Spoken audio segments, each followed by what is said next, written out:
За самсгноо энэ өдөр мэндийг хүргэе. Христрокопатов хүмүүс буюу монголчууд түүхэн замдлыг YouTube channel юм. Анхны бичлэг тавхан төрөд бэлэн боллоо. За энэ удаагийн дугаараар би юу ярих вэ? Та бүхэн гарчнаас гарсанчлан чиглэг хүннүү ярих болно. Би жоохон ханаад урсан байх болохоор хоол өсөж гэж магадгүй. Энийг та бүхэн ойлгоорой. За хүннүү гүрний талаар ярих гэж байна. Хүннүү гүрэн дотор яг юуны яг яаж мөксөн бэ гэдэг талаар илүү дэлгэрэнгүй ярих гэж бодлоо. Хүннүү гүрэн байгуулагдсан талаар бол хүмүүс бол аягуулсан мэдээд байдаг. Гэхдээ мөксөн талаар бол ингэж бол аягуулсан мэдлэг зэтлэг бол нэг байдаггүй маа. Тэ мөксөн талаар бол нэг мэдлэг зэтлэг байгаад идэв. Ерөнхийдөө бол хэрхэн мөксөн бэ гэдэг талаар би бол та бүхэнд юу яаж хэлэх гээд байна вэ? Хэрхэн мөксөн бэ гэдэг талаар илүү дэлгэрэнгүй ярина гэсэн. За яг хүннүү гүрэн бол ягаад мөксөн бэ гэвэл хүннүү гүрэн хоёр хуваагдсан явдал байсан юм. Хүннүү гүрэн ягаад хоёр хуваагдсан бэ гэвэл ах トゥ хоёрын тэмцэл байхгүй юу? Шишижэн юу, гойны шин юу, хоёр шин юу. Шин юу гэдэг үг нь өөрөө улсын хаан, улсын удирдагчийг гэдэг. Улсынхаа удирдагчийг хүннүүчүүд бол тэгж нэрлэдэг байсан. Хүннүү гүрэн бол өөрөө нийт олон юм 209 онд байгуулагдаад нийтдээ 93 гэсэн үг. Тэгээд яг энэ шараар тэмдэглэгдсэн болохоор өмнөд хүннүү цэнхэр тэмдэглэгдсэн умард хүннүү байна. Энэ хоёр болохоор өөрөө нийлээд хамгийн ихний зурагт гарсанчлан тийм том газар нутгийг хэлжээс. Одоо судлаачид яг үзээд байгаа юм л гэдэг. Газар нутгийн хэмжээ нь болохоор нийт бол 9 сая км² гэж үзээд байгаа. Цэнхэр тэмдэглэгдсэн умард гэдэг нь хойд өмнөд хүннүү. Тэгээд нь хавланаар тэмдэглэгдсэн хан улс гэж явж байна. Окей. Умард хүннүү эсвэл шинэ Сиулан гэж. Тэр нь болохоор өмнөд хүннүү болохоор хан улсад бол дагаар очсон. Тэгээд умард хүннүү болохоор дагаар ороогүй. Тэгээд яг хан улс нь болохоор яг умард хүннүүг алигээд яг энэ доогоо үчиж Инглисний дээрэлд оруулаад тэгээд өмнөд хүннүүгийн хоёр захаар нь бас зэргүүдээ оруулаад умард хүннүүгийн оруулсан хан улс. Тэгээ хан улсын зэрэгт сүүлчийн шинэ Сиулан бэлдээд тэр үед болохоор хүннүү гүрний умард хүннүүгийн ард иргэд 500-аас 600 мянган ард иргэд бол байсан гэж үздэг байна. Тэгээд 100 мянган ард иргэд нь хойшоо Сибирийг дамжаад цаашаа Евроо явсан гэж үздэг байна. Европ руу явсан. Харин урагшаа явсан нь болохоор 100 мянган ард иргэд нь урагшаа яваад урд очоод Италидын хаан улсыг байгуулсан. Бикгийн хойно очоод Италидын хаан улсыг байгуулсан гэж үздэг байна. Энэ болохоор Сибирийг нэг улс идэж аваагүй. Бараг Сибирь хоосоо шахуу байсан. Тийм болохоор Сибирийг дэмжиж Европ руу хамгийн амар байсан. Яг хөгтөө бол гадаан ганц Европ руу явах шүү. Мөнхөх өмнө маш их ард иргэд Европ руу явсан гэж үзээд байгаа. За тэгээд өмнөд хүннүү нийт толын нийт толын 93%. За Сямби гэж байгаа. Хуан гэж байгаа. Хоёр аймаг байгаа. Энэ хоёр аймаг чинь бүгдээ болов нэг аймаг байсан. Энэ аймаг нь өөрөө нийлээд Дунгуу гэж аймаг байсан юм л та. Тэр Дунгуу аймаг нь болохоор өөрөө нийтийн толын өмнөд буюу модон шинийг яа болох төмөн шинийг үеэс бол улбаатай, гаралтай. Тэгээд эртний хан улс гэдэг байгаа. Хан улс өөрөө нэг хятад. Хан улсаас өмнө Жав улс гэж байсан. Жав улс нь болохоор өөрөө эртний хятадын нэг улс. Эртний хятадын нэг улсаа гэдэг чинь болохоор өөрөө маш олон жилийн өмнө гэсэн үг. Нийт бол 500-аас 600 жил хавцаа байгаа гэж үзээд байгаа юм судлаач байна. Тэгээд тэр улсын үед хин хүннүү гэдэг нэр бол гарч ирсэн гэж үзээд байна. Тэгээд өмнөд хүннүүний 200-аас 300 мянган ард иргэд өмнөд хүннүү дагаар ороод тэгээд үлцэн 300 мянган ард иргэд Сямби Евроо дээрээ өмнөд хүннүү дээрээ 300 мянган ард иргэд бэрхшээлтэй авсан. Тэгээд тэр хүмүүс нь ч гэсэн тэр үед бол Сямбигийн мэдлэлд орё гэх. Тэгээд яг энэ зургийн яг өмнөх зураг дээр харагдчихлаа. Сямби бол өмнөх түнний газар нутагтай мандсан зураг харагдана. Тэгээд дээрээс нь Хуайн аймаг гэсэндээ одоо өөр Хав аймаг гэсэн эзэлж авсан. Эзэлж авсан байна гэж харж байна. За тэгэхээр хүннүү гүрэн хоёр хэсэгт хуваагдсан. Хоёр хэсэгт хуваагдсан явдал нийтэд бол нэг онос хэлсэн бол байна.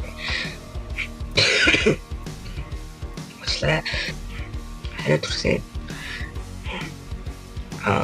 Шийдэж та би тэр үеийн түгээгээр үзье. Нэгэн толны техник нэгээс 10 оны үед хүн нөгөө маш замраагүй болоод нэгэн төрлийн 5 шинэ гэж хүн нөгөө гарч ирээд солиорож өгсөн. Тэгээд яг тэр дундаас нь яг ах 2 шинэ буюу шулуучэн цэо шинэ биш үү? Шулуучэн цэо шинэ хоёр хүүхдтэй л гэсэн үг л дээ. Дүү нь болохоор хойны хам шийж хойны хоёр болохоор өөрөө нэг тийм ив түнжин байхгүй. Шулуучэн цэо шинэ нас урсны дараа болохоор Янг үүдийг шинэ өгч байгаа. Ерөнхийдөө төгс өдрөд нэг бичгтэд байдаг шинэ л да. За тэр шинэ болохоор өөрөө 5-6 сар шинэ үе ширээ зугаад тэгээд ерөөсөөр усан гэж төгсрүүлж бичтэй байгаа. Тэгээд түүний дараа болохоор шиж шинэ ухааны шинэ үе маш их маргалдаад ухааны шинэ хангалтлагаар яв гэсэн боловч ах буюу шиж шинэ үгүй бид тэр тусгаар үсгээ зөрүүлсэн. Тэгээд ухааны шинэ өмнөд өмнөг гэх газар нутгийг аваад хангалтлагаар орсон өмнөд өмнөгийн газар нутгийн шиж шинэ аваад одоо юу гэмтэй аваад тусгаар тохиомжлолтой. Тэгээд тэр цаанаас болохоор Маркрас гэдэг тэр Ромын эдгээр хүний Маркрас гэдэг жанжны нэг улс руу дайраад Цэцэрлүүд дайраад тэр Цэцэрүүд нь нөгөө Маркрасын тэр бүх зэргүүдийг ялаад тэгээд ерөөсөө 10 жил өнгөрсөн 2 жил өнгөрсний дараа тэр түүний өргөн явъя гээд тэгээд ерөөсөө Цэцэрлд юу Цэцэр болчих нөгөө халагдсан одоо ялсан улсынхаа сая яг гараа цаашаа явъя бас бүтггүй. Тийм учраас баруун тишээ явъя хязгааргүй болно. Далаа бий. Тийм учраас зүүн тишээ явъя. Ерөөсө болохгүй. Тийм учраас хэдүүлээ шууд урагшаага явъя гэж шийдээд Сибирийг дамжаад умард Ромын хэдэн зэргүүд ирчихсэн байна. Тэгээ Ромын хэдэн зэргүүд ирэхдээ бол яг 200-аас 300 150-аас 200 зэрэг ирсэн гэж үдээд байгаа юм л та. Тэгээ шиж шишээний дагаар орж байгаа. Тэгээ шиж шишээний дагаар орсон үйл явдал нь бол шиж шишээний бол маш их юм болсон. Тэгээ яг Ромын Маркрасын зэргүүд нь болохоор маш сайн байлдаг. Тэгээ нэг яс мэлхий байрлалыг бүр хүсдэг хэмжсэн гэж үзээд байгаа. Тэгээд энэ өмнөд хүн нь болохоор хангалттай дэмжлэг авах. Ухааны шинэ буюу өмнөд хүн нь газар нутгийн шинэ юу хангалтаас тийм 40,000 зэрэг 20,000 зэрэг дэмжлэг аваад өөрийнхөө улсаас 20,000 зэргийн дэмжлэг өөрийнхөө улсаас 20,000 зэрэг гаргаад хөнөөр тариад тэгээд тэр Ромын 150 тэр зэрэг нь болохоор ерөөсөө шиж шинэ ухааны шинэ 20,000 зэрэг буюу талаа үеэр бол бүр идэлж авцаа.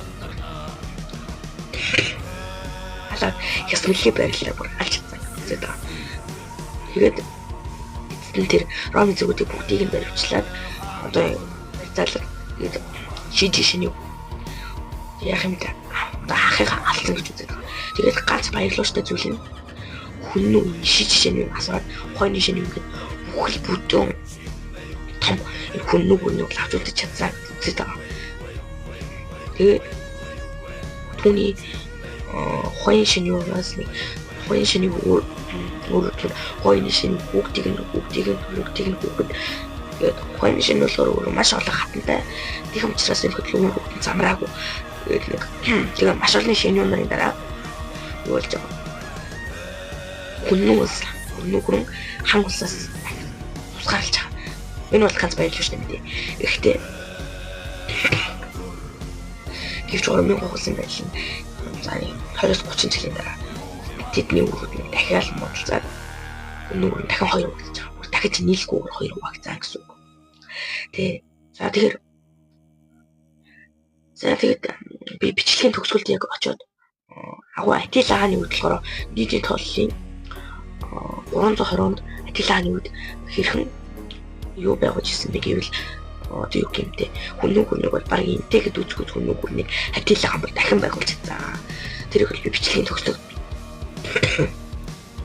төгсгөлийн зураг бичлэгээрээ. За энэ яг энэ бүхий сурвалж нь одоо яг их сурвалж нь яг ямар сурвалж юм бэ гэвэл зүүн хан улсын бичвэрт түүх сурвалж гэж байгаа. Тэр сурвалжаас л би одоо аваад байгаа гэсэн. Тэр сурвалж нь болохоор өөрөө хүний нүүдэлсэн түүхийг бол маш дэлгэрэнгүй бичиж тооцсон байна. За тэгээд модо шиний үеийн буюу хүн улсын биш. Хүний анхны шиний үе. Анхны шиний үе гэхээр одоо юу гэж үзэх вэ гэвэл үнэн гэдэг ч одоо өөрөө дайнасти шүү дээ тийм ээ. Адилаар. За тэгэхээр модо шиний үеийн түүхээс сурвалж нь ямар түүхээс сурвалж байгаа бэ гэвэл Сиамацны түүхний нэрлэл буюу Шизи гэж бол Сиамацны түүхний нэрлэлийг бол нэрлэдэг. Сиамацны түүхний нэрлэл нь өөрөө 130 бүлэгтэй. 130 бүлгийн 110 дугаар бүлэг нь тусдаа хүннүүгийн түүхийг бичсэн шилтер байгаа. Нэгээс 100-аас 111-ээс 130 дугаар бүлэг хүртэл хан үндэсний түүхийг бичсэн Сиамацны. Гэхдээ Сиамацны түүхэн дээр Сиамацны түүхэн баримтал дээр болохоор хан улсын түүхийг хавчуулагдаад хүннүүгийн түүх бас давхар бичигддэг гэж үзээд байгаа. За тэгээд бас сүүлийн үед нэг маш том асуудал гарч ирээд байна тийм ээ. Тэр асуудал нь юу гэж үзэж байна? Тэгээд туркчууд, хүннүүчүүд бол туркчууд юу гэдэг эцгэж монголчууд маань маш туркчууд гэсэндээ өөрөө ерөөд бол маш ихээр хөөрөд бидний үгдээ мөнгө үзээд байгаа. За хүннүүгүрэн болохоор яг алхал хязгаартаа турк хүрээд нөгөө хязгаартаа солонгосын хойг хүрдэг байсан. Үртэмээсэн гэж үзээд байгаа юм л та. Тийм учраас энэ өргөн удам газарнууд буюу 9 сая км² гэдэг газрыг бол эзэлж явсан хүннүүгүрэн монголчуудын үгдээ эзэгснээ баталгаа нь Монголын газар нутгаар маш олон археологийн газар юу болж байна? Археологийн газар болж байна. Археологийн баталгаанууд болж байна. Булш болж байна. 14 байршилд маш олон хүннүүгийн булш болж байна. Тэгээд тэр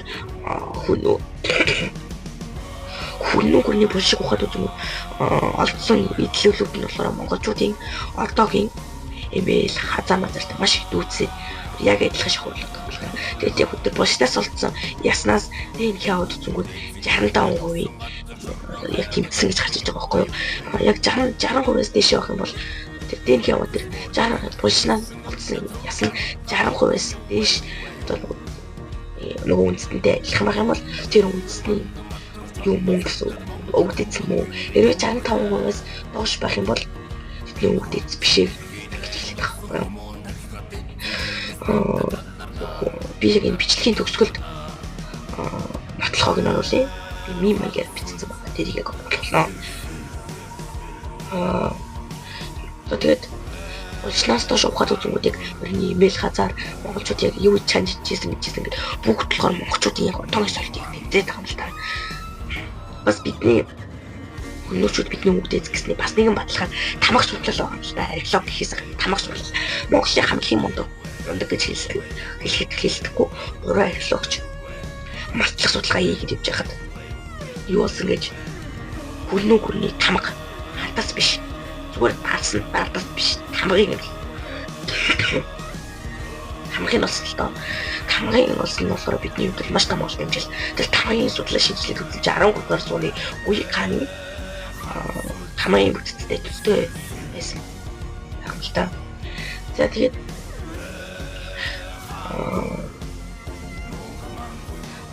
тэр 14 байршилд шүү дээ. 500-аад булш болсон гэж үзээд байгаа. Хүннүүчүүд хүмүүс одоо нөгөө хаад ноёд оршуулахдаа дагвал булш гэж оршуулдаг гэсэн гэдэг байгаа байхгүй юу? Дагвал булш гэдэг нь одоо нөгөө нэг язгуурт ноён байлаа гэж үзье л да тий.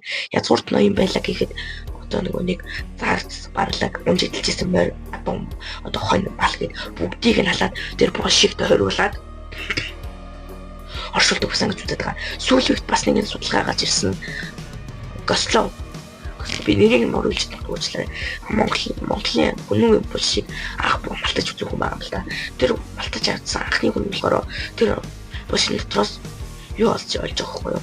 Үсний гизэг олсон гэдэг нь болохоор одоо нөгөө нэг гослов нь болохоор одоо би гэдэг үхээ хүчсэндээ тань миний тэр үргэлж таньтай хамт миний сүлс явах болно гэж тэгж гизхий өгсөн байна. Тэгтээ гэж үзээд байгаа. Тэр үед болохоор ерөөсөө өнөөчүүд яаж шүтсэс болох вэ? За тэгээд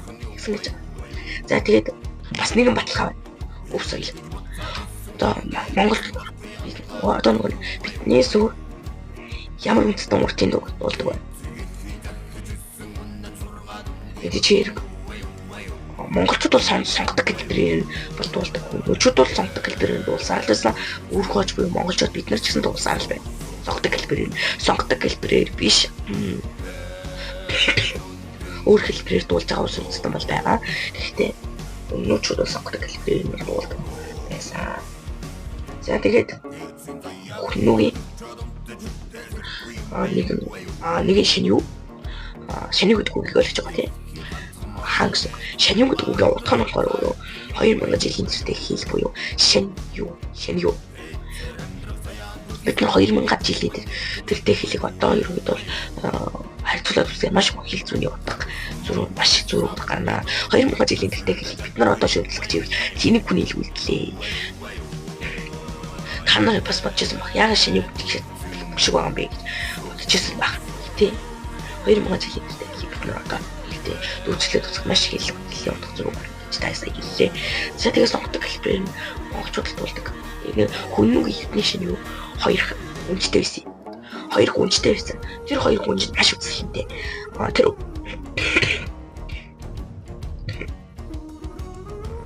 хүннүгний тэр шинэ нь болохоор өөрөө өгтөө Тэнгэрийн дамин гэж дууддаг. Хард эргэтэн ч гэсэн нэг дуулдаг хүннүг. Хард эргэд. Тэгээд тэр хүннүгийн шинэ болохоор өөрөө очоод алсгал очоод маш том цамхаа барьлаа.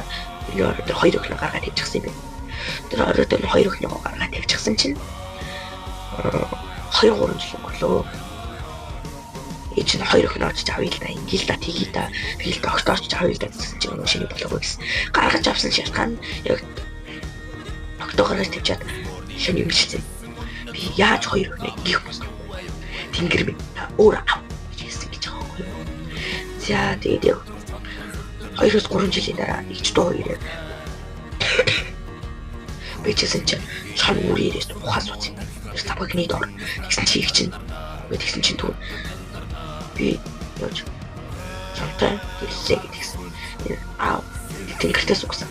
Учираас тэнгэрийн зэрлэгийн чоны хэлээс чинь чи юу тэнийтэй байгаа бэ? Чи бэж болонгүй үлдэх гэсэн бол түн хичгээр унахгүй. Очоод тэр чамтай гэрчихсэн. Тэгээд тэр чамтай гэрсэн үү? Тэгээд тэр чам хогоороос гарсан өрөөд мань чам уйлахлуугаа адил уртын дуу буудаг сон гэдэг. Тийм хүмүүстээ тэгээд ихний хэлж хүннүгээр яаж мөсөн, хитон мөсөн, хэрхэн мөсөн талаар би та бүхэнд хэлэхэнгүй ярьлаа. За дараагийн дугаараараа уулзъя. За би дараагийн дугаар юу ярих вэ гэвэл хүннүгээр буюу бидний үгдээ тийм бэ. Хүннээс өмнө тур тулсууч гэсэндээ ямар улсууд байгуулагдаж байсан бэ гэдгийг би та бүхэн дараагийн дугаард хэлэхээ ярьж өгнө. Та бүхэн бичлэг таалаг subscribe дарж, лайк дарж намайг дэмжээрэй. За дараагийн дугаараар уулзъя. Түр баярлалаа.